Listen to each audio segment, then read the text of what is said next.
hora de pensarmos o que realmente queremos para a nossa cidade. É hora de pensarmos juntos o nosso futuro.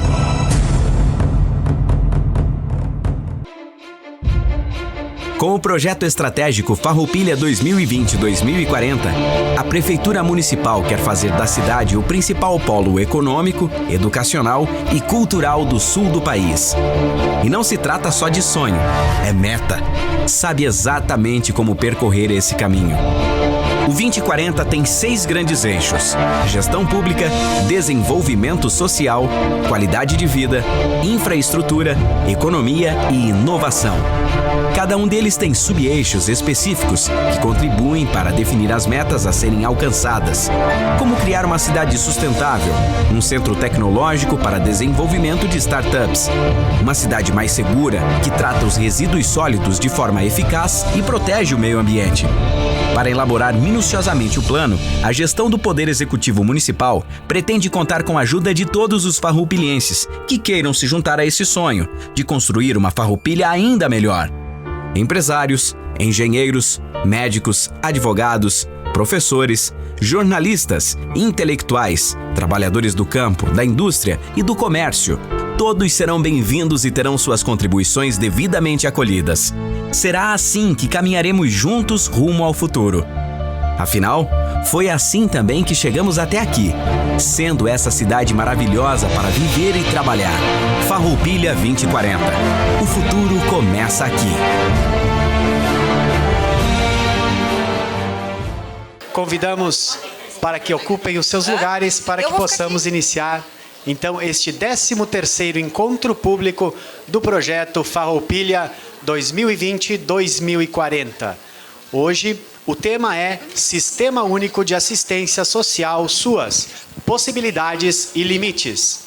Na presença do Prefeito Municipal em exercício, senhor Pedro Evori Pedroso, da Secretária Municipal de Desenvolvimento Social e Habitação, senhora Maria da Glória Menegoto, da palestrante, senhora Berenice Rojas Couto e demais autoridades, saudamos a todos os presentes. Durante este ano, acontecerão encontros para ouvir a comunidade e planejar a Farroupilha dos próximos 20 anos. A criação do projeto 2040 surgiu da necessidade de Farroupilha adotar um plano que permita uma visão de futuro, que indique projetos para superar os desafios e que determinem ações e metas para o município. Ao final dos ciclos, dos estudos, dos projetos para cada eixo, será produzido um documento com as diretrizes do Farroupilha 2020-2040. Assim, o encontro de hoje servirá como apoio para planejar diretrizes na assistência social do município para os próximos 20 anos. Todos vocês receberam um questionário para responder e escrever a sua opinião sobre o tema e o que pode ser melhorado, implementado ou criado na área da assistência social em nosso município. Além das reuniões públicas como a de hoje, o projeto Farroupilha 2040 oferece outros canais de comunicação para ouvir as demandas da comunidade. Quem deseja pode entrar em contato diretamente na sala física do projeto Farroupilha 2040, no centro administrativo, pelo telefone e WhatsApp, pelo site ou por e-mail. Convidamos a Secretária Municipal de Desenvolvimento Social e Habitação, senhora Maria da Glória Menegoto, para que faça a sua fala de boas-vindas. Bom, boa tarde a todos. Que alegria, né? Eu acho que esse rap aí diz tudo. Eu levantei e parabenizei essa meninada porque eles merecem. Isso é 2040. Isso é 2040. Pensar nas crianças. Então, eu quero cumprimentar com isso o nosso prefeito em exercício hoje, Pedro Evori Pedroso. Obrigado pela presença, nossos secretários municipais, todos, a vejo a Rosane, tem o André. Acho que, bom, os que estão aí estão cumprimentados. As entidades representadas aqui, os conselhos municipais, os nossos servidores, os nossos queridos, a nossa equipe da assistência social e vocês todos que estão aqui. Muito obrigado pela presença. dizer que nós pensamos sim no 2040 e muito. A nossa equipe pensa e muito. Estamos pensando lá adiante. Porém, eu posso garantir a todos vocês, porque para mim é um privilégio muito grande estar nessa Secretaria do Desenvolvimento Social e Habitação, do qual hoje vamos falar da assistência social. É um privilégio muito grande. Por quê? Porque eu penso assim, não é um sonho, é a realidade. Farroupilha tem tudo. Nós temos uma assistência social completa. Por isso nós trouxemos aqui uma palestrante renomada, uma professora que conhece muito a assistência social, que é a Berenice, que vale a pena vocês ouvi-la. Mas eu vou voltar, dizer que Farroupilha tem tudo. O que? Nós temos que pensar assim. Pensar. O que nós queremos amanhã? O que nós queremos? Queremos continuar tendo tudo ou queremos voltar atrás? Vamos pensar. Farroupilha tem poucas cidades, Vandré, que tem 2 CREAs. A cidade de 70 mil habitantes, 2 CRAs. CRAS 1, CRAS 2. Temos o CREAS. Temos o albergue municipal. Nem todas as cidades têm, doutora Berenice.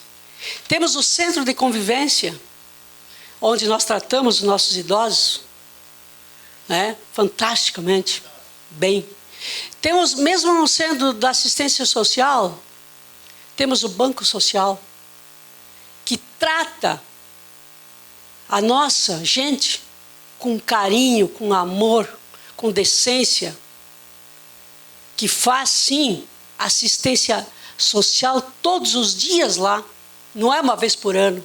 Não é uma campanha do agasalho, como fizemos agora, sábado, onde distribuímos quase 20 mil peças de roupa em tudo. Não, é todos os dias, todas as tardes. Nesse momento está funcionando, né? Então, nós temos muito em Farroupilha, mas muito ainda podemos fazer. Muito ainda podemos fazer. Eu quero dizer que nós temos pessoas que trabalham na assistência social, equipes, psicólogas, educadoras sociais, temos assistentes sociais, enfim, temos todo mundo trabalhando com amor e carinho, porque eu vejo isso, eu enxergo isso, eu estou ali com eles. Então eu quero parabenizar vocês todos que trabalham na assistência social. Muito obrigado de coração. Continuem assim. E quando eu penso no 40, o 20 é o ano que vem.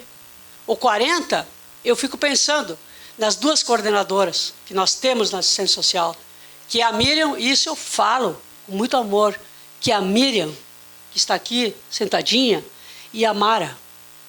Não sei se daqui a 20 anos elas vão estar ainda na assistência social. Mas o que elas estão fazendo hoje, o que elas fizeram ontem, tudo isso que está acontecendo, passa por elas. Passa por essas duas profissionais valiosas no nosso município. Então, parabéns a vocês. Parabéns de verdade, de coração aqui, ó. Porque é bom quando a Glória fala, porque fala a verdade. Pode ter certeza disso. Acredite no que eu falo. Tá? Então, vamos ouvir essa palestra.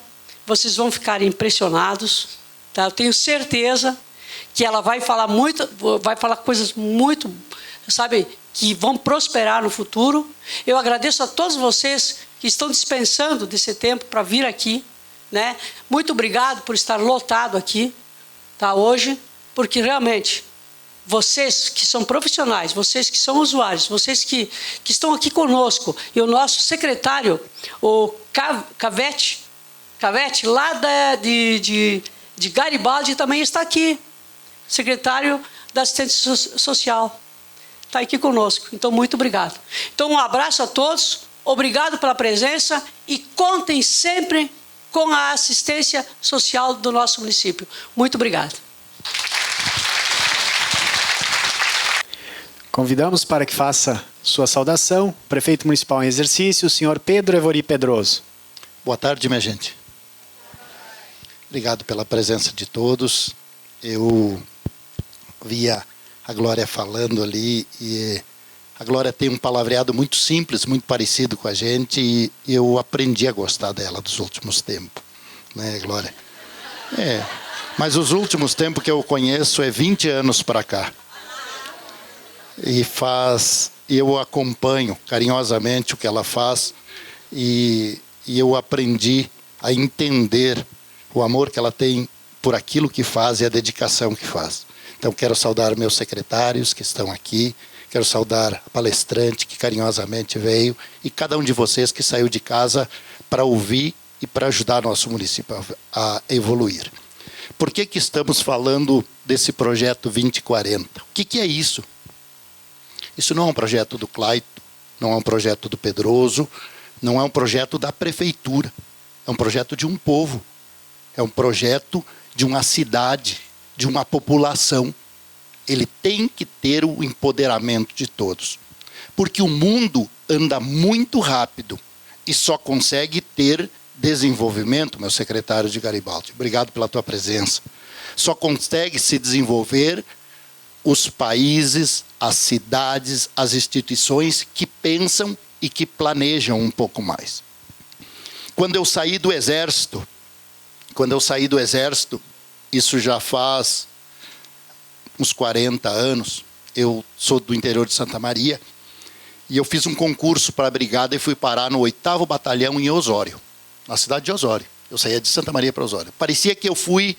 Me pareceu que fui morar no outro mundo, de tão longe que era. A comunicação para a gente da minha classe social era zero. A gente escutava o rádio. Era o que tinha. Eu me comunicava com a minha mãe por carta. A minha mãe ia buscar numa igreja, porque não tinha quem entregasse lá. Faz 40, vamos botar 40 anos. Depois, a minha vida foi para outro lado. Eu me dediquei à parte artística e passei a viver da minha arte. E a minha arte me trouxe para Farroupilha. Fui contratado pelo CTG Ronda Charrua e vim parar aqui. Ensinava danças tradicionais do Rio Grande do Sul. Fui muito competente naquilo que fazia, trabalhei 30 e poucos anos com isso, viajei o mundo por causa daquilo e vim parar aqui. Fui contratado, tinha uns patrocinadores, Ronda Charrua, vim parar aqui. E tinha surgido o loteamento 1º de maio, e a minha esposa era daqui, eu casei aqui com uma moça daqui, e a gente comprou um terreno na última parte, ali onde eu moro até hoje, faz quase 30 anos. Eu moro ali perto da Farmácia São João, aqui no 1º de maio. E vim morar ali. E passei a brincar de Natal com as crianças. Passei a brincar, fiz um reboque atrás de um Fuca que eu tinha, eu carregava um Papai Noel e a gente atirava bala pela rua, todo ano. E foi aumentando minha carroça e eu fui carregando gente.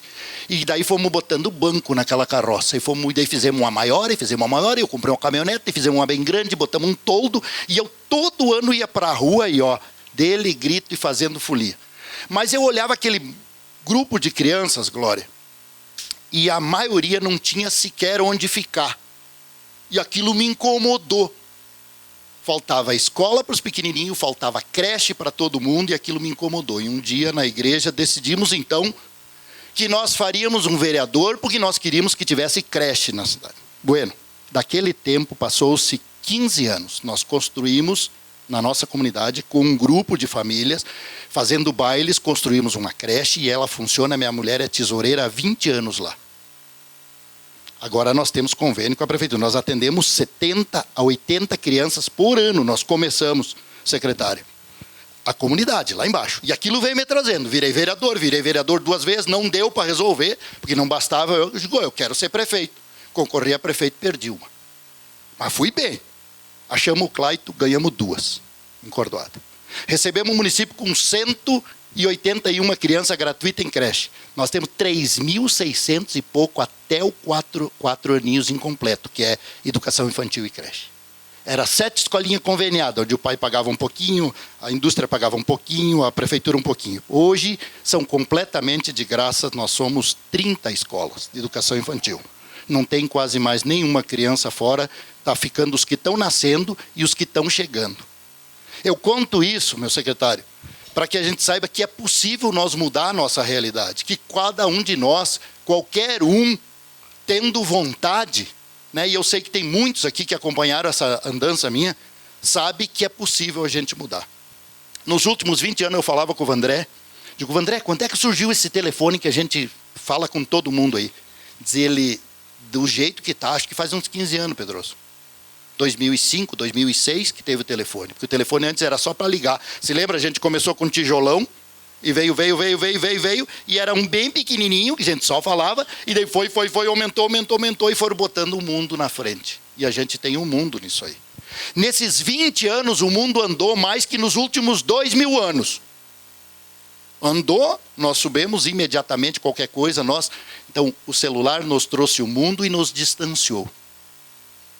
Fez brigamos com essa imundícia, todo mundo mete a boca na vida de todo mundo entende de todo mundo. Tá difícil para a gente que é do serviço público, vocês não têm ideia do que tá difícil essa coisa, do quanto é complicado. Planejar 20 anos no 2040 é uma necessidade. A cidade de Curitiba é uma das cidades mais interessantes que existe no mundo. E eles planejaram 50 anos. Gramado, Canela, só é bonita porque eles vêm trabalhando 50 anos num planejamento. Eles escolheram um caminho e vêm planejando. Farroupilha é um lugar encantador, mas tem que ser melhor do que está. É uma cidade limpa, é uma cidade que tem mazelas? Claro que tem. Nós somos da assistência social, mas que tem muita coisa boa, que tem muita indústria legal, que tem muita gente boa, que está evoluindo, que evolui todos os dias. É um povo bom, mas nós precisamos de um planejamento maior. E a gente tem provocado o pessoal a dar uma parada, vamos parar aí, vamos dar uma planejada. Mas eu não entendo direito o que está acontecendo, Pedroso. Bom, vamos junto lá, dar a tua opinião, e o pessoal vai juntando a opinião de todo mundo, né, Glória? E nós vamos organizar isso para os próximos 20 anos. Então, o que eu quero dizer para vocês, gente? Muito mais do que nós pensar em nós, de pensar em cada um em si, nós temos que pensar em nós. Eu conheço gente que passou a vida inteira se preocupando só se estava bom do seu portão para dentro de casa. Não tem como tu viver bem pensando nisso. Eu entendo que o Estado, representado pelo município, ele tem uma obrigação em regular as coisas entre o que não sabe pensar e aquele que pensa muito. Porque senão o que sabe pensar escraviza o que não sabe pensar. Né? E a gente cria uma desigualdade muito grande. É para isso que existe o Estado, representado pelo município na nossa realidade. Nós precisamos criar políticas que ajudem a regular aquele mais simplesinho que não sabe pensar, para que ele não fique escravo do outro que pensa demais, para que o que é arrecadado por todos possa ser dividido e possa dar qualidade de vida para as pessoas. Eu acompanho a Glória no centro de convivência. Eu tenho um amor por aquela gente e é o nosso povo que está ficando mais velhinho, ou melhor, jovem há mais tempo. Eu vou lá tocar os bailes de vez em quando e dá uns bailes enormes. E eles dançam muito, mas eles não só dançam lá em cima.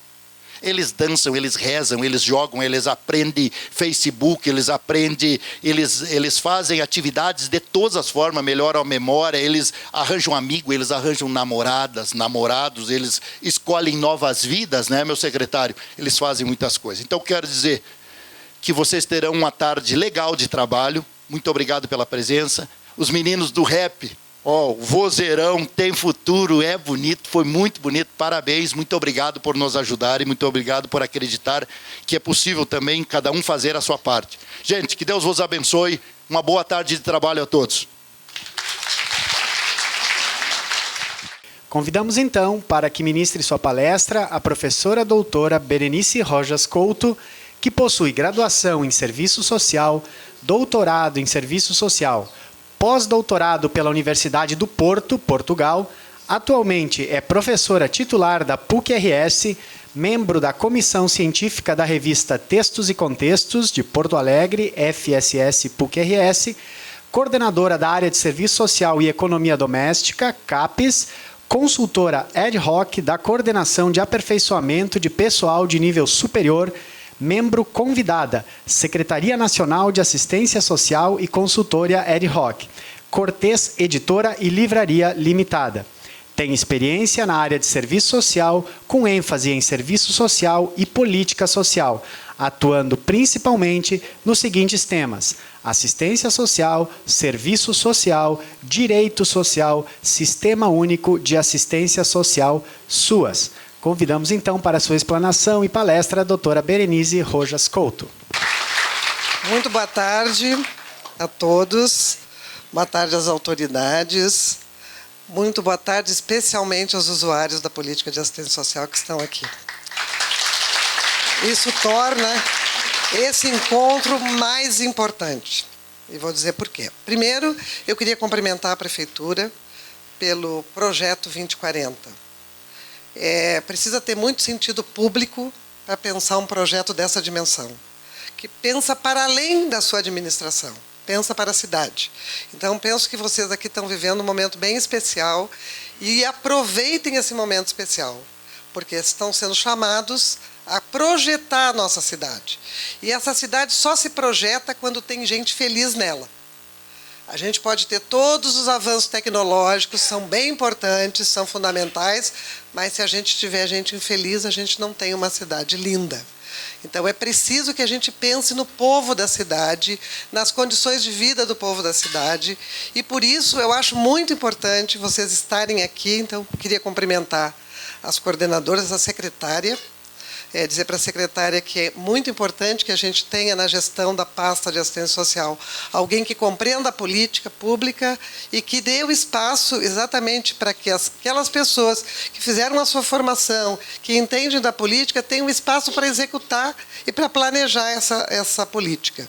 E como esses técnicos que estão aqui, que alguns eu conheço, eles sabem que uma política pública só pode ser planejada se for planejada com o público também. Ela não pode ser feita no gabinete, ela tem que ouvir a população, ela tem que conhecer a cidade e tem que ver quais são as demandas que a cidade tem para a política. E por isso que eu estou cumprimentando vocês por estarem aqui. Porque quando a gente escolhe uma tarde de quinta-feira, com o tempo como está num lugar desse, a gente está dizendo assim, eu aposto que eu posso melhorar a minha vida na minha cidade. E eu quero construir, junto com a secretária, com a equipe técnica, com o prefeito, com a prefeitura e com quem vai vir, um campo da política de assistência social que garanta direito para todos. Porque se hoje nós somos usuários, amanhã outras pessoas precisarão da política de assistência social e tem que ter uma política pública instalada no município. E é disso que nós vamos falar hoje aqui. A primeira coisa que eu queria dizer para vocês, que tem uma coisa que é muito importante no campo da assistência social, que a gente compreenda que a gente, desde que começou a pensar a política de assistência social, uma das questões que a gente coloca bem claro é que assistência social não é assistencialismo. Por muito tempo, o assistencialismo foi a categoria que rondou todas as prefeituras. Então, o trabalho era feito, não era sistemático. O prefeito contou uma experiência aqui muito interessante, eu vou usar essa experiência. Ele começa de uma forma, fazendo o Natal das crianças, ele vai percorrendo esse caminho e vai se dando conta que aquilo é insuficiente. Era bom, importante, as crianças tinham balinha, tinham Papai Noel, mas é insuficiente. As crianças precisam de creche, precisam de um atendimento, as famílias precisam estar referenciadas num serviço, e isso só se faz com política pública. Não tem outro jeito de fazer. E junto com a política pública no Brasil, ela pode ser feita conduzida pelo município, com as entidades assistenciais do município contribuindo junto com a rede. Vocês estão falando disso aqui, da rede assistencial que tem aqui também na cidade de Farroupilha. Então, a política pública quer romper com assistencialismo, com clientelismo, ninguém deve favor a ninguém, é um direito, e o município presta esse serviço. Então, a primeira coisa que eu quero dizer para vocês é que, conhecendo o Sistema Único de Assistência Social aqui, eu vejo que nós temos aqui um serviço implantado, e implantado na melhor qualidade. Ou seja, a gente tem 2 CRAS, a secretária falou, a gente tem um CREAS, tem o serviço de convivência, temos trabalhadores concursados, serviços que estão atendendo a população. É muito importante que a população tenha vínculo com quem o atende. Então, essa coisa de um dia um, outro dia outro, dificulta o vínculo da gente, porque, afinal de contas, a gente vai no serviço contar as dificuldades que a gente tem. E a gente precisa confiar no serviço, precisa saber que o serviço está à disposição, que o serviço oferece essa condição. Então, é muito importante que a gente tenha trabalhador lá, que a gente tenha no CRAS, no CREAS, no serviço, aqueles trabalhadores que vão nos atender, que vão nos ajudar a entender a situação que nós estamos vivendo. Melhor do que isso, vão nos ajudar a entender que a minha situação não é só minha, que ela é de muita gente. Gente, hoje nós vivemos no Brasil uma questão bem importante. Acho que é importante a gente olhar para o município, projetar o Brasil maior. Então, pensando que é preciso ter esse serviço instalado, e vocês o têm aqui, né? Vocês têm os 2 CRAS, o CREAS, que a secretária está falando, do Centro de Convivência, e tem a condição de procurar o atendimento nessa cidade. Acontece que nós vivemos hoje no Brasil uma situação muito difícil, né? Vocês devem ouvir, devem ver, nós aumentamos muito o nível de pobreza no Brasil e nós estamos com um problema de desemprego estrutural no Brasil. O que isso significa para nós, né? Significa que as políticas públicas vão ser muito mais acionadas. Nós precisamos de política pública e que precisamos estar garantido que o nosso atendimento, aquilo que eu preciso vai estar disposto na rede que a prefeitura constrói. Então, é muito importante que a gente pense a política de assistência social, não só projetando para nós hoje, que já temos atendimento, vocês que estão no atendimento, mas o que seria preciso para mais, né? Se nós estamos projetando mais 20 anos, se a gente pensar quando a política começou aqui, como ela começou e como ela está hoje, e como seria ela daqui a mais tempo, tendo mais gente demandando a política. Nós vamos ter mais gente que precise do serviço. Nós vamos ter mais criança, nós vamos ter mais adolescentes, nós vamos ter mais pessoas, famílias. Então, como é que a gente projeta isso?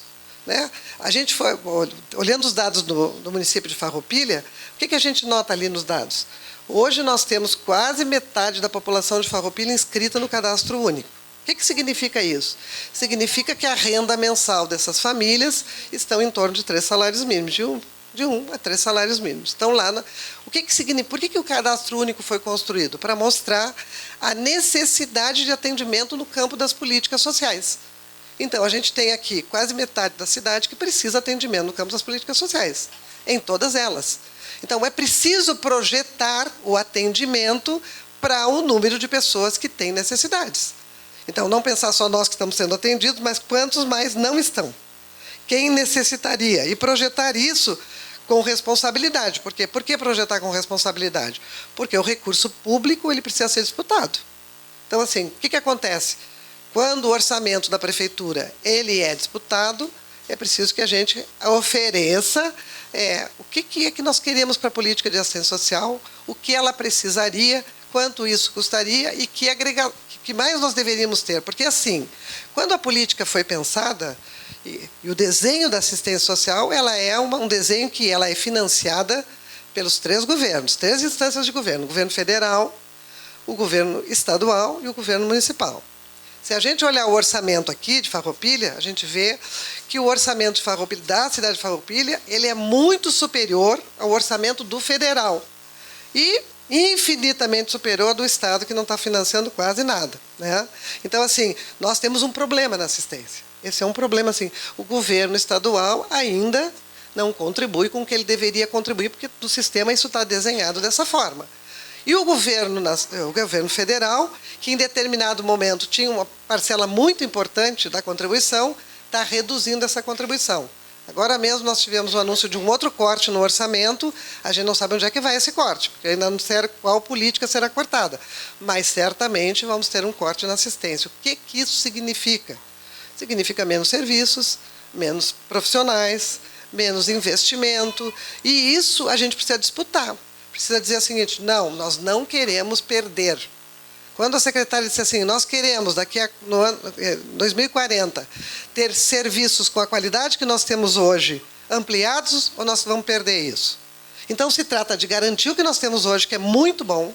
Vocês têm um serviço...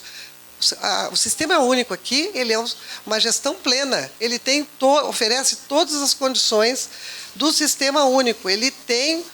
O desenvolvimento do sistema único é garantido pelo sistema de Farroupilha. Mas a gente vai garantir ele se a gente tiver condições e pressão política para garantir o financiamento desse sistema, para garantir que os técnicos continuem, para garantir que os lugares que não têm hoje ainda o CRAS tenham o CRAS, para a gente ampliar o serviço do CRAS. Por exemplo, tem uma perspectiva de vocês que está sendo colocada, que é a questão do atendimento à população em situação de rua. Veja, essa é uma discussão bem importante no campo da política de assistência social. Eu vivo numa cidade que é Porto Alegre, que a gente, há 5 anos atrás, tinha reduzido drasticamente a população em situação de rua. Hoje, a gente voltou a ter uma imensa população em situação de rua nas ruas da cidade de Porto Alegre. Pessoal que não tem onde ir, os 2 serviços que a gente tinha lá foram fechados, então o pessoal não tem onde ir. Ele vive, vocês ouviram, né, que teve gente que morreu com frio em Porto Alegre. Na primeira noite de frio, nós tivemos morte de população em situação de rua, porque as pessoas não tinham condições de enfrentar aquele frio na rua. Então, aí nós vamos pensar o seguinte, vamos pensar assim, tem atividades que são atividades emergenciais, foi feito em Porto Alegre, vocês devem ter ouvido, foi bem badalado, o Internacional e o Grêmio fizeram lá E aí, é muito interessante que foi uma assistente social, escreveu um artigo no jornal interessantíssimo sobre essa discussão da verba que foi utilizada para aquele atendimento emergencial. Porque é o seguinte, ele funcionou enquanto estava muito frio, agora não está mais frio, não tem mais caminha, não tem mais nada. Vai para a rua de novo. Então, o que foi que essa assistente social escreveu? Ela disse o seguinte, o Internacional e o Grêmio, 2 grandes times, né, eles não pagam IPTU para a Prefeitura de Porto Alegre, eles são isentos de IPTU, porque são entidades recreativas. Sabiam disso? Lá eles isentaram. Aí a menina fez uma projeção de quanto seria a verba se eles pagassem IPTU, porque quem mora lá no barraco, na vila, tem que pagar IPTU. Não tem isenção. Pode ser bem pobre, mas tem que pagar. Né? Então, por que esses times que têm hoje um jogo que uma entrada custa 50, 100, 200 reais, que não tem acesso para a maioria do povo, né, para assistir o jogo, por que eles não pagam IPTU? Se eles pagassem IPTU, provavelmente a gente teria um serviço continuado de atendimento a essa população e não precisaria fazer essa coisa emergencial. Então, o que a gente está dizendo? O que eu estou querendo dizer com isso? Que quando a gente pensa política de assistência social, a gente pensa nessa dimensão, numa dimensão continuada de serviço. O que significa que as pessoas elas podem passar pela política, podem... Vocês ouviram agora que aconteceu que 11 mil famílias entregaram o cartão do Bolsa Família. Viram isso? A televisão deu um destaque para essa discussão, que as pessoas saíram da condição de usuário do Bolsa Família. Está passando a reforma da Previdência agora, e uma das coisas que a gente conseguiu barrar, e foi a política de assistência social que conseguiu barrar, foi a inclusão na reforma da Previdência do BPC. Porque havia uma discussão e há uma luta. Gente, o BPC, deixa eu explicar um pouquinho para quem conhece, mas para quem não conhece eu vou explicar. É um benefício, se chama benefício de prestação continuada, é um benefício defendido pela Constituição de 88, que está no campo da assistência social. Ele é destinado à pessoa idosa ou à pessoa com deficiência que tem dificuldade para se manter. Tem um corte de renda muito, muito severo, porque para o BPC... é preciso que a família tenha um corte de renda mensal inferior a 1/4 de salário mínimo. Tá? Então, o que acontece? Vou só para a gente pensar. Quando a gente tem uma família que tem uma pessoa, nessa família que ganha o salário mínimo, e são 4 pessoas, ela já está fora do BPC. Ela já tem uma renda superior ao BPC. Então, só para vocês pensarem que quem chega no BPC é porque está numa situação de quase extrema pobreza. E nós temos no Brasil 4 milhões de pessoas que recebem o BPC.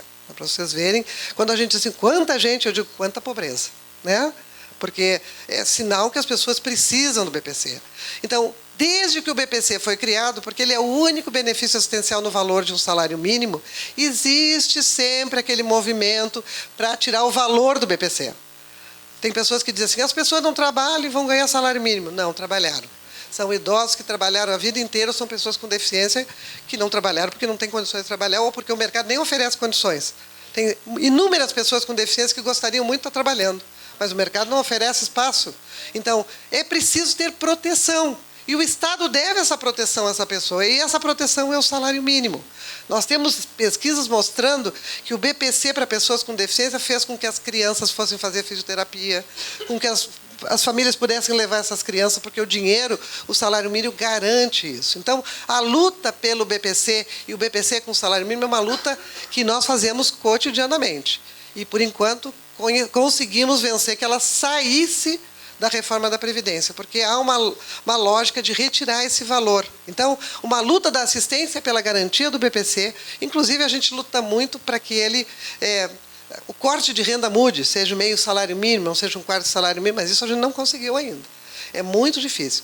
A outra coisa importante na política de assistência social é que a gente tem aquilo que a gente chama de serviços continuados. Os serviços estão lá.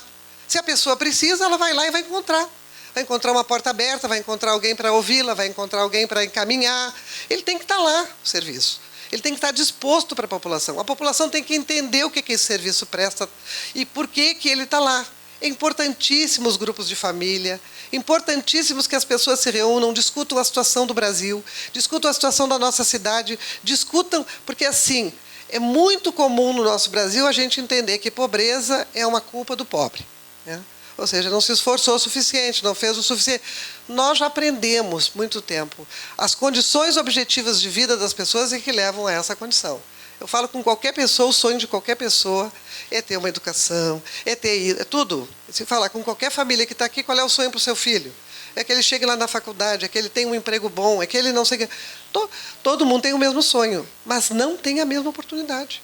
A sociedade não é igual para todo mundo. O acesso não é garantido para todo mundo. É balela dizer que todo mundo tem direito igual no Brasil. Não tem.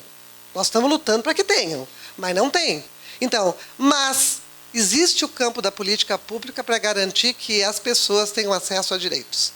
E aí, ao ter todos os direitos, quem sabe a gente consegue chegar lá. É extremamente importante que a gente tenha o espaço para fazer isso. E a política de assistência social, o seu objetivo central é organizar as famílias para que elas lutem para sair da condição que elas estão, da condição de dificuldade, das condições de vida que elas estão. Por que elas estão nos lugares mais pobres? Por que elas estão nos lugares sem saneamento básico? Por que as casas não estão... Por que não tem um atendimento de saúde digno? Por que não tem vaga para todo mundo? Então, essa luta que a política de assistência social faz junto com as outras políticas. A política de assistência social tem um trabalho intersetorial importantíssimo.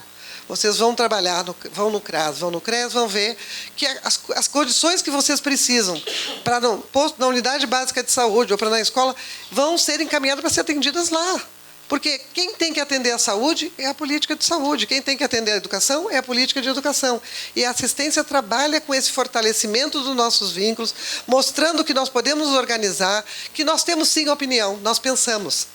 Nós todos pensamos. Às vezes a gente não tem oportunidade de expressar o pensamento.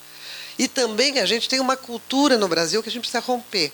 Essa cultura de que tem um que sabe, porque é professor, e tem um outro que não sabe porque não estudou. Todos nós sabemos.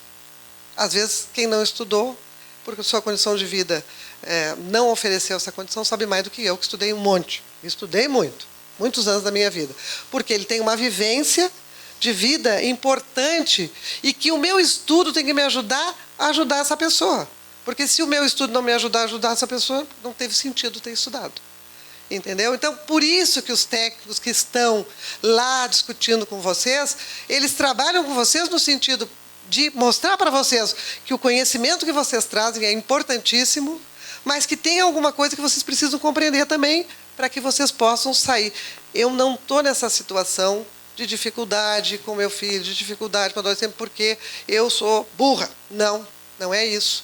Eu estou porque todo mundo tem essa dificuldade. Todo mundo. E todo mundo tem e precisa trabalhar essa dificuldade. Nós precisamos perder o medo de falar. Porque o que a gente pode ter e que a gente às vezes, a gente ignora. A gente é ignorante em algumas coisas. Ou seja, eu ignoro porque eu não conheço. A partir do momento que eu mostro que eu não conheço, eu ofereço ao outro que está conversando comigo a oportunidade de me explicar, de conhecer. Então, se eu não digo para ele que eu não conheço, que eu não sei, ele não tem como me ajudar. Então, é preciso que a gente tenha muita clareza que, quando eu vou nos lugares de atendimento, eu preciso colocar e ouvir o que está sendo colocado. E, mais do que isso, o que oferece o Sistema Único de Assistência Social? Os serviços. Oferece a minha oportunidade de ver a condição de vida na minha cidade. Porque não é a minha vida, é a minha vida, a da família do meu vizinho, da família do outro. São vidas que estão reproduzindo algumas coisas que nós não gostaríamos e que nós precisamos, para eliminar, conhecer e trabalhar para isso. Por exemplo, aqueles artistas ali, os 3 artistas, quando eles fizeram o rap hoje tem sido um dos veículos muito importantes da cultura no Brasil, porque é através do rap que a população tem dito e tem passado as mensagens daquilo que ele tem entendido que tem sido a vida difícil das pessoas que moram nas periferias. Então, precisamos prestar muita atenção nas letras dos raps e no que eles dizem com os raps, porque eles estão nos anunciando o que eles precisam. Mas eles fazem um rap de esperança. Eu fiquei emocionada com o rap deles, porque eles fazem um rap assim, olha, de 20 para 40, eu me acordei e vi uma cidade mais feliz. Eu vi uma cidade onde tinha educação para todos. Vi uma cidade que o povo sabia que a juventude teve aposta na juventude. E a educação é a aposta na juventude. Veja, eles estão no serviço da assistência social. Eles estão atendidos por um serviço de assistência social que proporciona a eles poder fazer esse tipo de coisa. Veja a importância de ter um lugar da assistência que faça com que esses sujeitos pensem a vida. Eles pensaram a sua vida, eles construíram uma letra e eles projetaram a cidade. Espero que a cidade escute eles. Que as autoridades escutem, que esse rap passe bastante, porque ali tem um projeto para mais de 20 anos, sabia? Porque a educação leva muito mais que 20. Tem um projeto para mais de 20 anos. E um projeto que aposta no futuro. E esse projeto foi construído num centro da assistência social em Farroupilha. Então, por isso que eu digo a vocês, parabéns para os trabalhadores da política de assistência social aqui de Farroupilha, porque eu vejo que é um trabalho consistente. E, mais do que isso, eu vi que é um trabalho consistente porque já existe um projeto construído com alguns de vocês para projetar os 20 anos. Então, ali, o que diz nesse projeto? Assim, olha, aqui nós precisamos mais de um CRAS. Provavelmente tem uma zona da cidade que ainda não está coberta. Precisamos mais de um CRAS. Precisamos de um serviço dia para os idosos. Olha só que interessante isso. Que projeção interessante. Porque tem uma coisa importante, gente. É importante a gente falar sobre isso. Eu lembro, quando eu comecei a estudar a Previdência Social, o Brasil criou a Previdência Social, a expectativa de vida da gente, quando a gente criou a Previdência, era de 39 anos. A gente morria aos 39 no Brasil, quando foi criada a Previdência. Hoje, o nosso projeto de vida é 70. É por isso que a conta não dá certo, né? Porque é uma conta que a gente diz assim, bom, a pessoa se aposenta e morre em seguida, não tem nem que pagar nada, acabou. Agora nós vivemos quase o mesmo tempo que a gente vive trabalhando. Por quê? Olha só, tem um professor que diz isso, eu acho muito legal. Isso é produto, sabe do quê? Das nossas políticas sociais. Porque, apesar de tudo, com toda a dificuldade que a gente vive, né, a gente tem o remédio para pressão, o remédio para diabetes, isso já foi começando, os velhinhos estão durando. E nós vamos ter logo na nossa porta, uma grande proporção de pessoas idosas. E não estamos preparados para isso. Ou seja, projetando a nossa vida para essas pessoas idosas, que vão precisar de serviço. Por exemplo, uma coisa muito comum na nossa sociedade. Olha, quando o velhinho está ali, velho, não tem quem cuide, não sei o que mais, vamos botar ele lá numa instituição. Tá?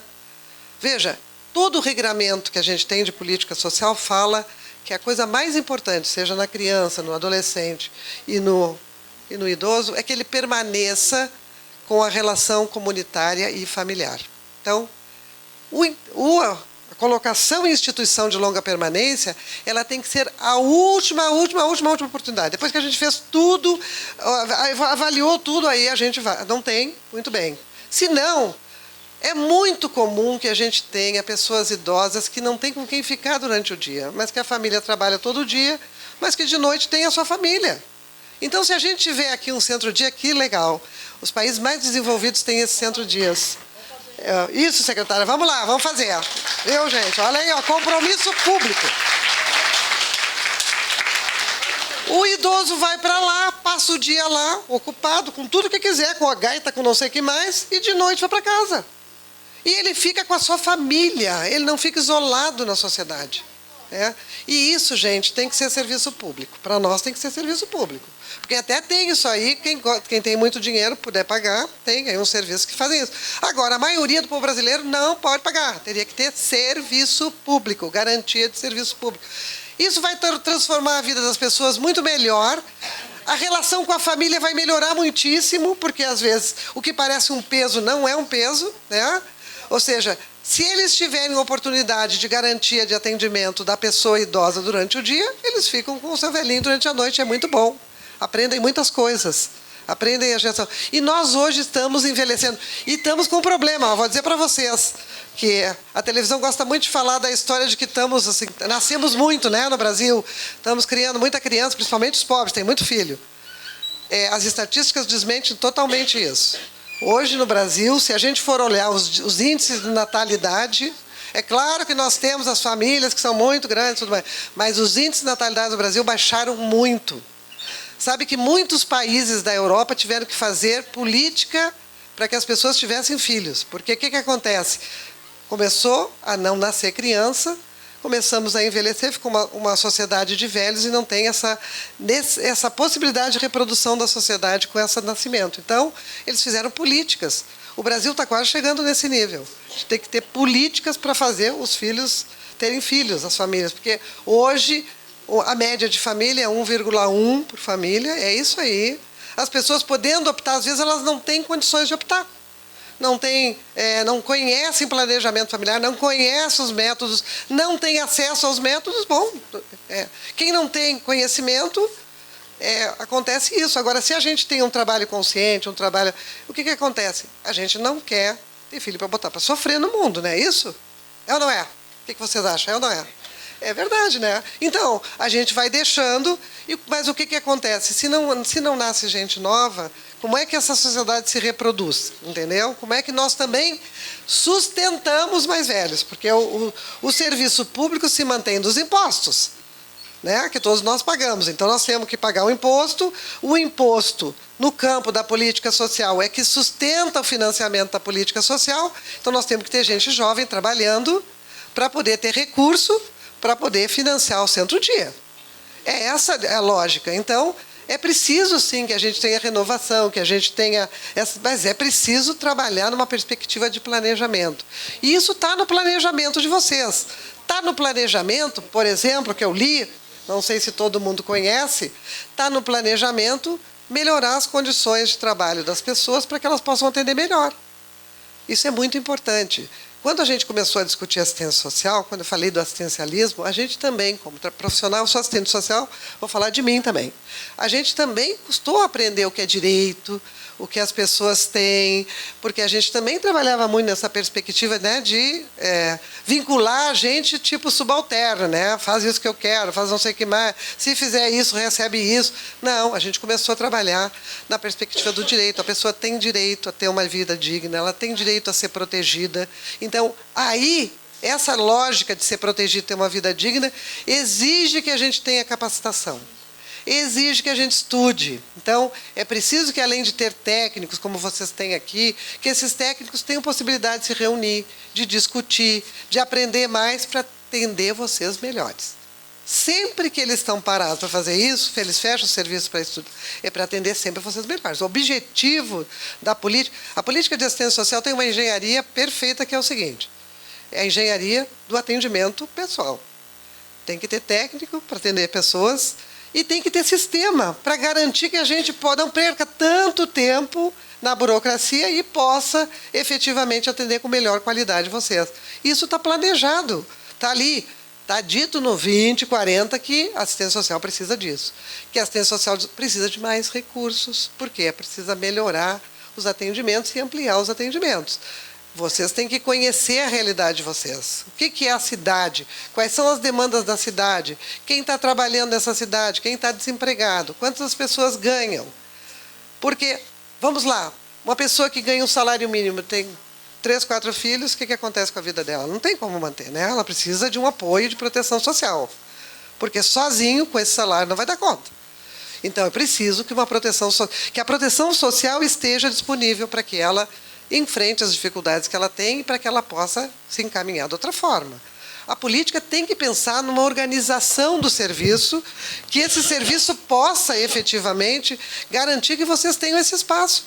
O espaço para dizer o que é preciso, o espaço para dizer, olha, isso que está sendo feito não está respondendo às nossas necessidades, o espaço para vocês pedirem, solicitarem, queremos que seja tratado tal assunto. Nós queremos ser tratados, por exemplo, um tema hoje que é recorrente em tudo que é lugar, violência. Nós temos que falar sobre ela. Não é escondendo ela, nem olhando a televisão, porque se a gente olhar a televisão, só a televisão todos os dias, nós nem saímos de casa, ficamos todos assim encolhidos, porque a televisão, ela tem hoje, eu acho que é assim, é uma linha editorial de nos mostrar como nós somos violentos todos, como mata a mulher, como não sei o que mais. A primeira notícia, a última, é um assalto, um roubo, e as coisas boas que acontecem, onde é que elas ficam? E os trabalhadores? E as pessoas que estão trabalhando todos os dias que saem, enfrentam dificuldade, enfrentam barro, enfrentam isso, onde é que elas estão? Onde é que elas aparecem? E nós temos muitos trabalhadores no Brasil. Nós somos muitas pessoas no Brasil, somos muitas. Milhões de pessoas no Brasil. Vocês têm 71 mil pessoas aqui nesse município. Então, assim, trabalhadores, pessoas que enfrentam as suas dificuldades, onde é que aparece a história dessas pessoas lutando? E é dessa história da luta que se constrói o campo das políticas públicas. O Estado é o lugar onde a gente pode cobrar isso. Ele é o lugar, porque as entidades privadas, elas têm um compromisso com suas missões, com o desenho institucional dela. O Estado não, o Estado tem o compromisso de atender a todas as necessidades. Então, como não pode todas de uma vez, qual é a prioridade? Como é que ela vai atender? É por isso que existe o Conselho também, né? É importantíssimo o papel do Conselho no campo da política de assistência social. Assistência social sem conselho, sem financiamento, sem fundo e sem uma política clara, objetiva e um sistema implantado, ela não existe. A secretária falou do Banco Social. Ele é um banco que está fora da política. Ela disse exatamente, está fora da política. É um sistema de proteção construído dentro da secretaria que não está dentro da política, mas está disponível. Então, como é que isso se transforma num recurso para a população? Isso pode ser discutido por todos vocês, né? Esse é bem importante. Como é que a gente faz com que o recurso da assistência vá para a assistência? Isso é uma coisa importantíssima. Nós temos leis que regulam a assistência social. Muitas leis. E essas leis dão um direcionamento no que nós podemos pegar o dinheiro e gastar, no que não podemos gastar, como é que podemos implementar, o que pode ser feito, o que deve ser feito, o que é mesmo prestar um serviço da assistência social, o que deve ter no CRAS. Por exemplo, cada vez mais nós temos que nos preocupar com uma coisa que se chama acessibilidade, né? Nós ainda hoje no Brasil temos muitos locais onde não tem acessibilidade para as pessoas dentro do CRAS. Então, a pessoa tem uma cadeira de roda, tem que subir uma escada, não vai subir. Então, esse CRAS não pode ser assim. Isso já é uma projeção que a gente tem que fazer. Não sei se tem aqui, porque daqui a pouco eu estou falando, mas isso é muito comum. Por quê? Porque, olha, vou falar da minha universidade, tá? Sou professora da PUC, né? A PUC, há muito pouco tempo, está trabalhando com acessibilidade. E é uma universidade, com o peso da universidade que ela tem, porque há muito pouco tempo as pessoas ganharam o direito de lutar por isso. Essas lutas são lutas que estão acontecendo na sociedade e que têm que ser incorporadas pelos serviços públicos e pelos privados também. Então, por exemplo, o prédio, né, que eu trabalhava lá e que o Charles tinha aula lá, né, Charles? É uma escada, 3 andares. Se a pessoa tem uma dificuldade de movimentação, ela não sobe. Então, é preciso que a gente compreenda que as pessoas com deficiência começaram a lutar pelos seus direitos. E a luta pelos direitos construiu um caminho muito importante. É uma pressão social. Nem sempre não se constrói no município porque não se quer. Não é porque o secretário não quer, porque o secretário não gosta, é porque, às vezes, não existe a condição objetiva, mas a luta tem que se acontecer. E a luta, quanto mais vier da população, mais importante para o secretário. Estou aqui dizendo que os secretários, todos aqui comigo, mas mais importante, mais ele se sente respaldado para discutir. Dentro da prefeitura, aquilo que é a necessidade da política que vocês estão afetos. Então, muito importante isso, que a gente construa, que a gente não se submeta. Não, assim, o que a gente construiu agora, o caminho que a gente construiu, que é muito importante, a gente tem que valorizar. Mas se a gente tem sugestões para melhorar, a gente precisa falar. Muitas vezes nós que estamos assim no meio do serviço, olha, a Mara estão aqui e a Miriam, às vezes a gente está tão envolvida com o trabalho, a gente enxerga as coisas, mas tem coisas que a gente não enxerga. Se ninguém disser para mim, olha aqui, só um pouquinho. É uma pergunta, né? Às vezes, eu digo assim, no meio de um grupo, a gente está discutindo um assunto, parece que está tudo bem. Aí uma pessoa levanta o dedinho assim, e tal coisa? Ah, muda tudo. Muda o discurso. Mas tal coisa, não tinha pensado. Aí vamos lá, vamos começar de novo. Como é importante essa coisa assim, eu não entendi. Por exemplo, eu não entendi o que a senhora disse. Isso é muito importante, porque não adianta vocês ficarem a tarde inteira aqui, eu falando, e depois, muito, muito interessante aquela dona Berenice, mas eu não entendi nada do que ela disse. Aí não serviu para nada. É preciso que a gente tenha coragem de dizer, olha, eu não entendi isso, eu não entendi aquilo, eu quero compreender o que eu estou... E eu estou fazendo o que aqui? Né? Vocês estão participando de um processo fundamental. Vocês foram convocados, convidados para estarem num lugar onde vocês vão dizer como vocês estão projetando a vida de vocês na política de assistência social. O que vocês querem para a política de assistência social?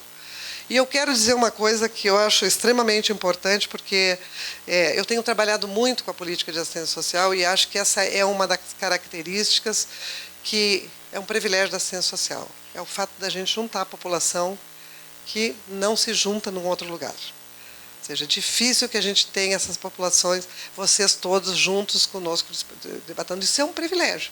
Que vocês estejam aqui, que vocês queiram discutir o tema e que vocês venham, que vocês reconheçam. Porque faz muito tempo que a gente não conseguia que ninguém que fosse usuário da política de assistência social participasse de uma reunião. Eu conto uma história que todo mundo morre de rir. Quando começou as conferências em Porto Alegre, a gente começou a fazer umas conferências regionalizadas, porque os bairros são muito longe, né? Então, para que a população participasse. Então, a minha primeira conferência, que já faz muito tempo, que eu fui em Belém Novo, é um bairro quase rural, lá em Porto Alegre, era eu, 4 pessoas e 5 cachorros. Era a plateia. Era assim, estava, né? Bom, hoje a gente vai lá e é assim, um auditório lotado, como isso aqui. Então, quer dizer, a gente tem que investir na participação popular, a gente tem que ocupar o espaço. Eu fiz a conferência igual. Estou aqui, tem 4 pessoas, se aqui tivesse 2, eu também estaria falando também. Agora, para mim, é extremamente importante ver esse auditório todo lotado, porque significa que o trabalho aqui está acontecendo. Isso é a resposta. O RIP deles é o trabalho estar acontecendo. Então, o trabalho está acontecendo, ele tem as suas condições muito boas, mas ele pode melhorar. Ele só pode melhorar com a opinião de vocês, com a participação de vocês, com a discussão de vocês. Afinal de contas, e tal programa? É possível, não é possível? Onde é que eu resolvo tal questão? Essa questão aqui na vila, por exemplo, nós estamos aqui com um problema sério de saneamento básico, as crianças estão adoecendo. Como é que eu faço isso? Como é que a gente se reúne enquanto grupo de famílias e pressiona lá a política de saúde para isso? Como é que a gente faz isso? Mas a gente tem que ter um momento de organização. A gente não vai individualmente para isso. Ninguém ouve a gente se a gente for lá sozinha falar que lá não sei o quê. Mas se a gente vai coletivamente, vai. Então, o CRAS, né, no PAIF, nós estamos lá. Podemos fazer uma boa discussão sobre isso. Podemos fazer uma boa discussão das dificuldades que eu estou hoje de coordenar a minha vida. Veja, tem coisas muito importantes acontecendo no Brasil que estão dificultando. Por exemplo, eu estava conversando com a Mara quando vi, há uns 5 anos atrás, a gente já tinha quase eliminado da política de assistência social a cesta básica. Por quê? As famílias estavam conseguindo ter alimentação por sua conta própria, né? Hoje é uma realidade no Brasil inteiro, uma demanda sobre cesta básica, né? E isso é um negócio muito sério, porque nós devemos tratar isso em relação à segurança alimentar. Cesta básica, ela resolve, sim, determinado problema, determinada hora, mas ela não enfrenta o problema. A segurança alimentar, sim, porque eu não posso dar uma cesta básica agora, mês que vem, o senhor não vai receber, no outro mês o senhor vai receber. Então, passo um mês comendo, 2 meses não como. Não. O Serviço de Segurança Alimentar permite que todos nós comamos todos os dias, né? A gente falava que a gente tinha que ter 3 refeições diárias. Nós estamos vivendo um momento que as pessoas estão tendo dificuldade de ter uma no Brasil. Eu acho que talvez não seja o caso de Farroupilha, mas vários municípios estão tendo isso. Então, assim, como é que a gente vai discutir a segurança alimentar sem abrir mão? É claro que nós vamos ter que fazer, retomar a cesta básica numa outra perspectiva, que não é a perspectiva assistencialista, porque a cesta básica foi muito usada na perspectiva assistencialista, né? A política de assistência social, em determinado momento histórico, ela era o campo da troca clientelista pelo voto. Eu lhe dou tal coisa, o senhor vota em mim, né? Era isso. Isso acabou. Isso acabou, vamos dizer, botar entre aspas o acabou, porque talvez a gente encontre ainda lugares no Brasil que aconteça isso. Mas isso, assistência social, não é isso. Assistência social, política pública de direito. Está definida por lei. O Sistema Único foi implantado a partir de 2004. Tem os serviços continuados, ele tem que funcionar todos os dias da semana. A pessoa tem que saber o horário que ele está, quem está lá, como atende, tudo isso. Tem que ter um conselho que fiscalize a gestão e fiscalize a execução, no sentido de aprimoramento disso, de inter-relação da comunidade com a sociedade, tem que ter um financiamento público. Porque esse serviço, para ser melhor prestado, ele tem que ter dinheiro para isso. Sem dinheiro, não existe serviço. Então, vocês têm aqui na política de assistência social um orçamento municipal substancial, eu acho. Pela discussão, pelo menos eu conheço o orçamento só do que a União, do que o Estado e do que o município tem alocado no campo da assistência social. Então, é suficiente? Vocês têm que responder isso. Provavelmente ele é suficiente para uma demanda específica. Quando a demanda aumentar, ele vai ter que aumentar. Como é que ele aumenta? Porque, infelizmente, né, a gente discutiu no campo da Constituição que a gente queria a área da Seguridade Social. Né? A Seguridade Social era Previdência, Saúde e Assistência. Seria um fundo único, uma política integrada. Isso não aconteceu, a gente não conseguiu. Então, nós disputamos orçamento com saúde, com educação. É isso. Tem que haver uma discussão de qualidade para que a gente tenha esse recurso alocado. E aqui vocês estão fazendo essa discussão. E quanto mais a gente participar, mais chance tem a gestão da assistência, da Secretaria do Desenvolvimento, de poder inserir na discussão do orçamento da Prefeitura Municipal. Então, é muito importante a participação de vocês, é importante a reunião lá no CRAS, é importante a reunião lá no CREAS, no Centro de Convivência, quando chama. É importante participar da Conferência Municipal, porque a Conferência Municipal ela avalia o que está acontecendo e projeta as metas. Né? Nós temos 10 anos projetados no campo da política de assistência social, que é o plano decenal, né? Que é 16 a 26. Esse plano está em execução com muita dificuldade. Não sei se vocês sabem um pouco a história da conferência esse ano, mas nós vamos fazer muitas conferências municipais e estaduais. O Rio Grande do Sul vai fazer, alguns estados vão fazer, mas o governo federal não vai fazer a conferência. Quer dizer, não assumiu a conferência. Então, vai sair a Conferência Nacional, mas a gente está chamando de Conferência Livre e Independente da Assistência Social, porque as pessoas vão participar de uma conferência. Infelizmente, não vamos contar com o governo nem com o ministro, porque eles não quiseram que a conferência acontecesse. Há uma lógica muito difícil no país hoje, que é uma lógica de cortar a participação popular. Entendeu? Então, isso é uma coisa que nós temos que administrar. Há uma posição clara do governo atual de que conselhos não devem existir, de que as conferências são campos de manipulação política e que não vai ter mais isso, que o governo vai governar sem isso. Só que é o seguinte, uma coisa que o governo tem esquecido, que nós temos leis que garantem isso. Então, da mesma forma que, como ele tentou extinguir os conselhos, ele teve que voltar atrás, porque o Supremo Tribunal deu uma liminar dizendo que os conselhos vão continuar existindo, da mesma forma com as conferências é lei. Então, a lei só com um projeto de lei no Congresso Nacional, o Congresso vai ter que dizer que não. Não basta o presidente querer e nem o ministro querer. Na verdade, pode ser o desejo deles, mas não será a concretização, porque existe uma lei que respalda. E que nós estamos... E veja, isso não é uma questão político-partidária, não, gente. É uma questão de política pública. Porque nós estamos fazendo conferências municipais com secretarias e governos municipais de quase todos os partidos. Não é assim, os da esquerda, não, todos os partidos. Por quê? Porque os gestores públicos que administram a política de assistência social têm responsabilidade, eles estão vendo o que está acontecendo. Se está rareando o recurso, tem municípios hoje no Brasil que o dinheiro, toda a assistência vinha do governo federal. Era cofinanciado só do governo federal. Estão fechando o CRAS, porque o governo federal não está alocando os recursos. Então, as prefeituras em geral, que são as que mais têm esse impacto, porque são elas que atendem a população, elas vão fazer conferências, sim, vão discutir, porque nós temos que pressionar. Nós vamos ter que pressionar o presidente, para ele vai dizer, olha, presidente, precisa verba, sim, o corte não pode ser nesse campo, nós estamos empobrecendo. Tem muitas questões hoje que estão sendo colocadas na mídia que são difíceis para a gente. Muito difíceis porque elas tentam desconstituir um campo que é um campo da política de assistência social. Eles tentam dizer que isso é assistencialismo, eles tentam discutir a questão das bolsas, mas isso tem sido rebatido até pela população. Então, é bem importante que nós temos um sistema que está constituído e que está se defendendo.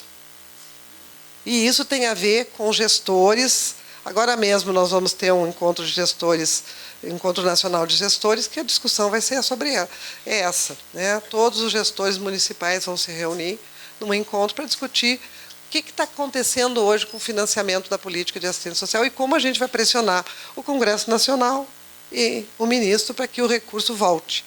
Porque o corte foi muito importante.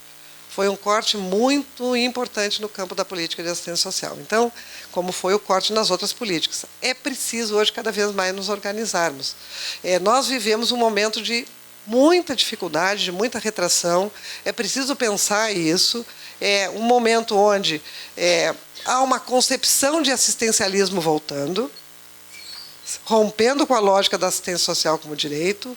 Há uma lógica de que a população não sabe o que quer, por isso elegemos um presidente que é o Messias, ele vai saber o que nós precisamos, todos nós, entendeu?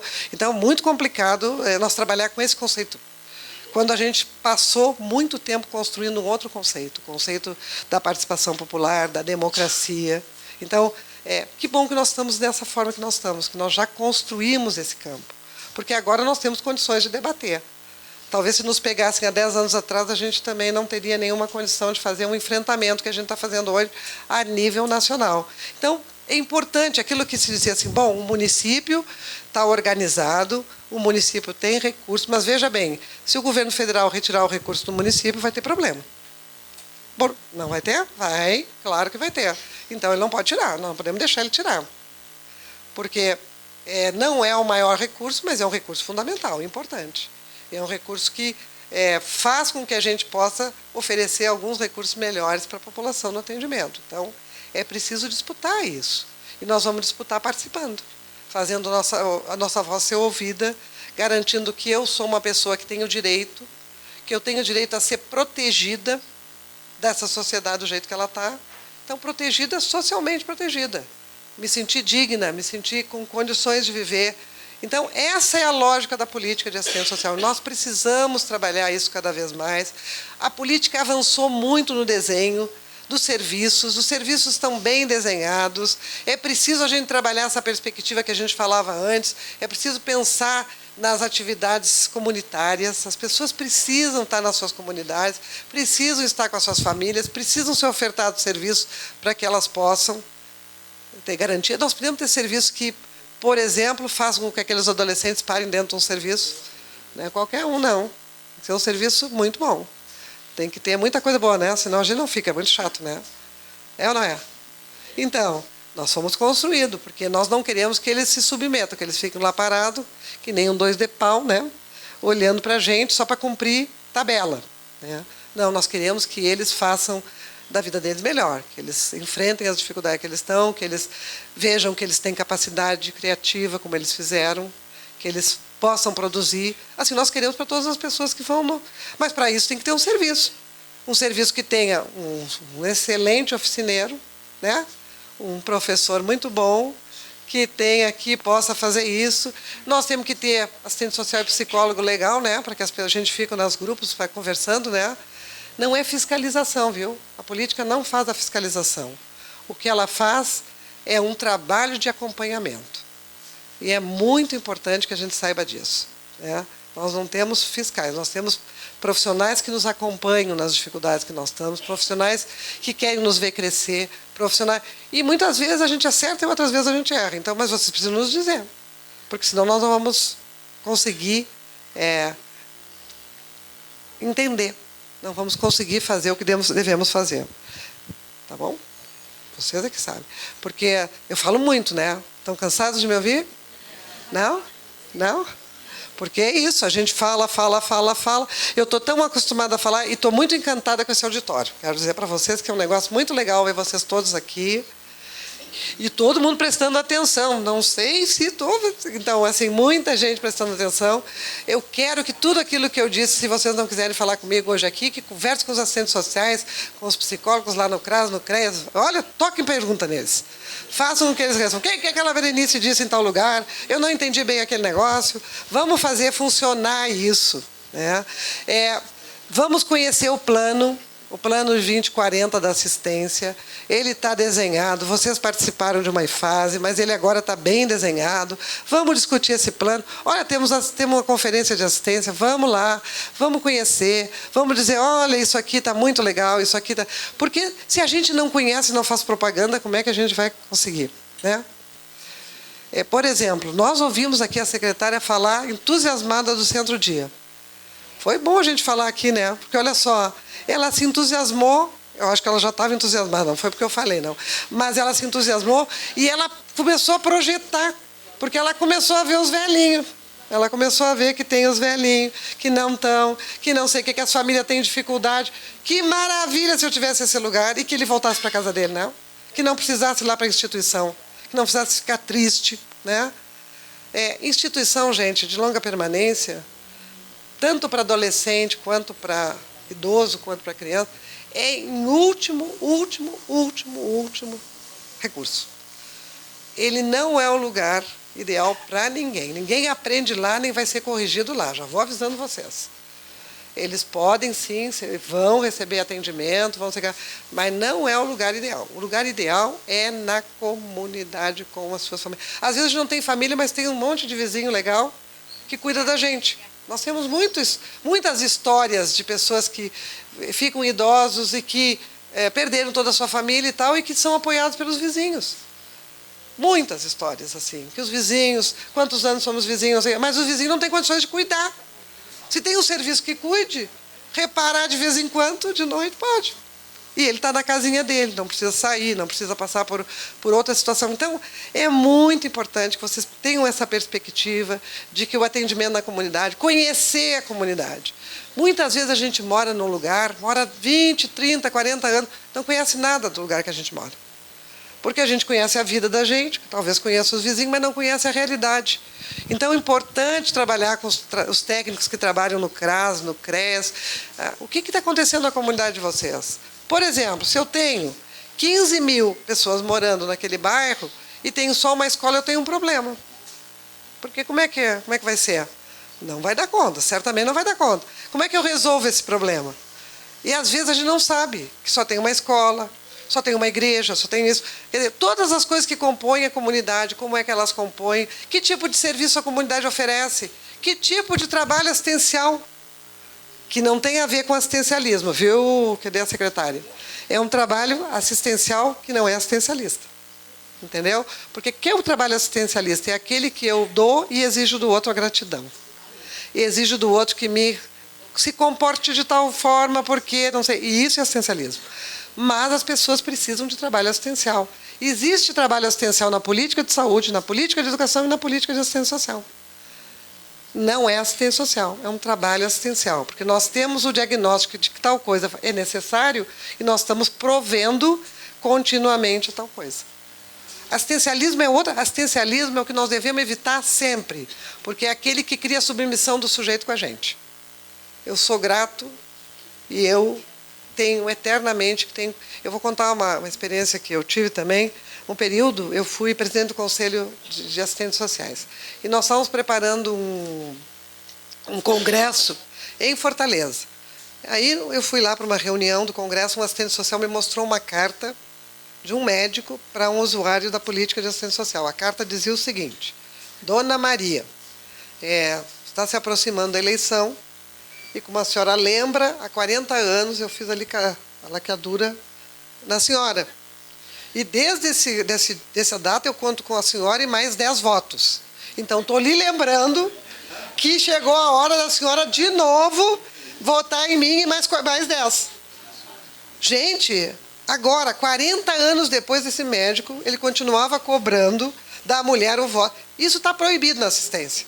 Proibido, proibido. Não é porque o vereador mandou, porque não sei o quê, que nós vamos atender. Está proibido. Entendeu? Então, assim, nós ainda temos gente fazendo isso, mas isso se contrapõe à lógica da política pública. Entendeu? Ninguém faz laqueadura em troca de voto, ninguém faz não sei quem. A gente vota em projeto político, a gente vota naquele sujeito que nos representa. Se eu aqui acho que a secretária me representa, ótimo, vou votar nela e tenho que identificar o que tem na secretária que me chama a atenção, que eu acho que ela me representa, que daí sim eu quero que ela me represente. Então eu boto ela em qualquer lugar para ela me representar. Eu voto nela por isso. Não porque ela é secretária. Não porque ela está na assistência, não porque ela fez. É porque ela, pelo que ela fala, porque ela faz, não sei, me representa. É só assim. Isso, com qualquer um. É isso que nós devemos fazer. A representação política, ela é extremamente importante. Ela deve ser produto do quê? Produto da construção nossa política da cidade. O que eu quero para a cidade? O que essas pessoas representam para a cidade? Não é isso? Então, assim, essa coisa da dádiva, da caridade, do que eu devo para o outro, está fora do campo da política de assistência social. Se alguém pedir para vocês um contraponto assim, digam, não. Aqui na política, não. Tá? Uma vez eu fui conversar com os usuários, me disseram, ainda bem que a senhora me avisou, porque eu vou começar a dizer lá para assistente social isso que a senhora está me dizendo. Pode dizer, e disse, fui eu que disse. Porque não pode. Né? Não pode. Por exemplo, tem coisas incríveis que acontecem ainda no campo da assistência social. Por exemplo, o usuário do Bolsa Família, ele pode fazer com o dinheiro dele o que ele quiser. Ninguém pode controlar e fazer orçamento familiar com o dinheiro da pessoa que tem o Bolsa Família. Entendeu? Porque eu nem sei como é que eles fazem para viver com aquilo ali. Por que eu tenho que fazer... Eles fazem o melhor orçamento que nós, porque se eu consegue viver com aquilo... Então, assim, não posso chegar na casa da pessoa, abrir a panela para ver o que ela está fazendo. Não posso. Por quê? E isso se contrapõe à ótica do direito. Então, nós precisamos, não é por mérito, nós temos que evitar o mérito na discussão da política de assistência social, porque é importantíssimo que a pessoa se sinta com condições de resolver a sua vida. Se ela quer conversar conosco sobre isso, ótimo, mas não é eu que devo impor a ela o que ela deve fazer com as coisas que ela tem. Porque é muito importante que a gente trabalhe a autonomia das pessoas. É isso que a política tem que fazer. Trabalhe o que ele pode fazer, o que ele deve fazer. Nós vamos cobrar responsabilidade, né? Quando não tem responsabilidade com a criança, com o adolescente, nós vamos cobrar. Isso é uma responsabilidade. Por que eu estou tendo dificuldade com o adolescente? Bom, vamos ajudar. Isso nós devemos fazer e vamos ajudar. Mas é nessa perspectiva de ajudar a pessoa a enfrentar a sua dificuldade. Não de fazer um julgamento. Nós não somos da polícia. Nós somos da política pública de assistência social. Se for caso de polícia, tem que chamar a polícia, não nós. Entendeu? Então, é muito importante isso, porque não é preciso fazer com que o sujeito se sinta livre para conversar conosco e para dizer das suas dificuldades e enfrentar as dificuldades que ele tem. Nós não podemos trabalhar com os preconceitos. Nós temos muito preconceito no campo da assistência social. O preconceito de que é vagabundo, o preconceito de que não faz porque não quer, o preconceito que não arruma. Isso são preconceitos. A gente precisa conhecer a história de vida das pessoas, precisa conhecer o lugar que elas estão, as tentativas que elas tiveram. Esses dias, uma usuária de um centro disse para a assistente social que encaminhava ela para o 4º curso, né, de formação. Ela disse assim, puxa, de novo, ela disse, já faz Eu já fiz até aquilo que a senhora disse que a gente tem que ter currículo e não consigo emprego. A senhora, cada vez que a senhora me manda, a senhora diz que eu vou conseguir emprego. Não, não consegue. Entendeu? Coisas que a gente foi aprendendo com a política. Eu me lembro, por exemplo, que a história da formação, da capacitação profissional dentro dos CRAS, da formação. Gente, é o seguinte, nós fizemos uma pesquisa em Florianópolis, tinha mais manicure nas vilas de Florianópolis que unha para fazer unha. Formou todo mundo em manicure e não tinha unha para fazer as... Então, não. Que formação é essa? Da mesmo jeito que a gente faz, ó, formação em pão, vamos fazer... Aí vem a vigilância sanitária e diz, o senhor tem isso, tem aquilo, tem aquele outro? Não tem, não vende o pão. Aí nós formamos para quê? Para vender para o assistente social, para o não sei o quê, ou para o usuário do Bolsa Família ou do BPC quando recebe. Isso não é formação profissional. Isso não insere ninguém no mercado de trabalho. Isso é ocupação do tempo. Tá? Então, a gente, quando fala em formação profissional, tem que pensar... a primeira coisa que tem que pensar, qual é o mercado de trabalho da cidade? Para onde esse mercado de trabalho... Quais são as vagas que existem? E quem são os entes que formam para isso? E fazer uma articulação com esses entes. Não é nós, dentro do serviço, fazendo essas coisas, entendeu? Nós podemos fazer, sim, atividades, mas nós não podemos chamar isso de atividade profissionalizante, não podemos dizer que nós estamos preparando para o mundo do trabalho. Não estamos. Estamos ocupando o tempo das pessoas. É legal, às vezes, assim, ensina a fazer uma coisa, ensina a fazer outra, mas isso não dá condições objetivas dela enfrentar a dificuldade econômica que ela vive. A gente tem que ter clareza, porque quando a gente tem clareza, a gente propõe atividades que sejam... tu não engana ninguém, né? Porque a gente não engana nem a gente mesmo, né? Quando a gente diz, vai acontecer tal coisa, não vai, a gente sabe que não. Entendeu? Então, não precisa dizer isso, porque até a pessoa que está trabalhando contigo, as pessoas que estão trabalhando, elas sabem que não vai acontecer. Então, nós não precisamos fingir um para o outro. Nós precisamos dizer assim, a realidade é dura, nós precisamos de tal coisa, vamos olhar. O que tem no município? O que oferece de vagas? Aqui as pessoas precisam de trabalho. Então, vamos ver como é que nós vamos formar essas pessoas para isso. E não para formar para quê? Né? Então, e quando existem as possibilidades de a gente fazer serviços, trabalhos recreativos que nos ajudam, que fazem coisas bonitas, que a gente fica bem no grupo e tal, que bom, pode fazer, por que não? Faz, mas não chama isso de formação profissional.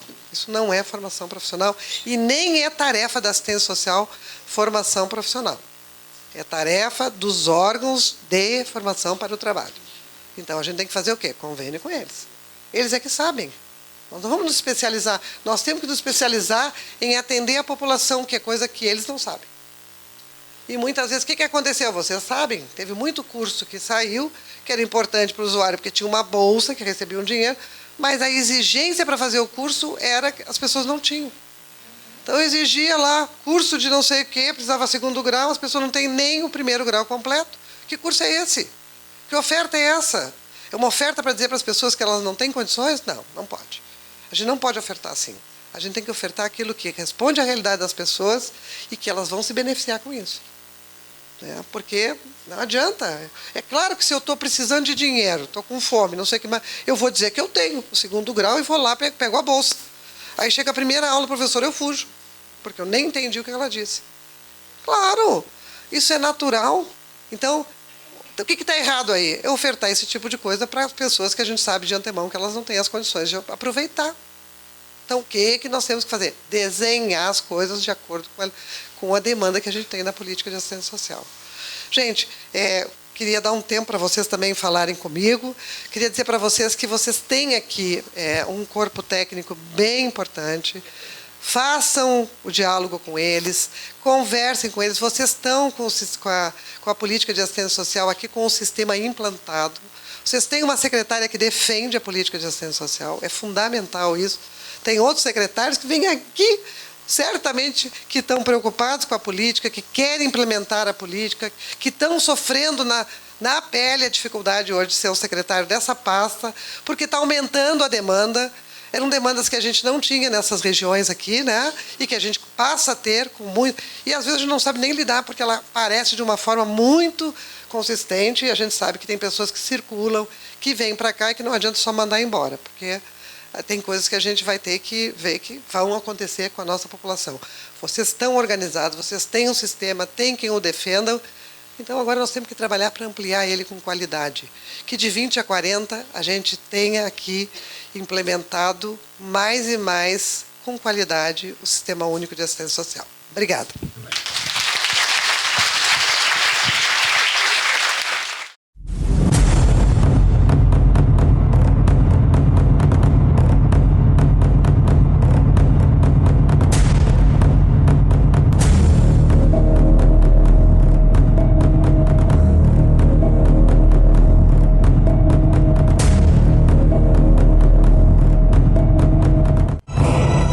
É hora de pensarmos o que realmente queremos para a nossa cidade. É hora de pensarmos juntos o nosso futuro.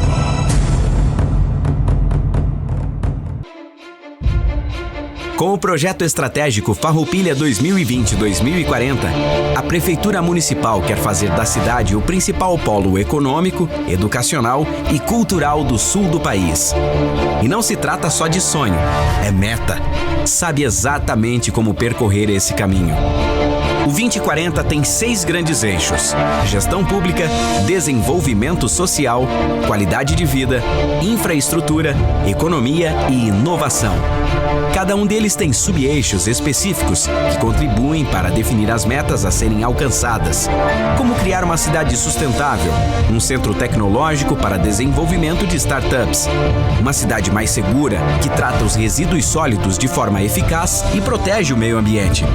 Para elaborar minuciosamente o plano, a gestão do Poder Executivo Municipal pretende contar com a ajuda de todos os farroupilhenses que queiram se juntar a esse sonho de construir uma Farroupilha ainda melhor. Empresários, engenheiros, médicos, advogados, professores, jornalistas, intelectuais, trabalhadores do campo, da indústria e do comércio. Todos serão bem-vindos e terão suas contribuições devidamente acolhidas. Será assim que caminharemos juntos rumo ao futuro. Afinal, foi assim também que chegamos até aqui, sendo essa cidade maravilhosa para viver e trabalhar. Farroupilha 2040. O futuro começa aqui.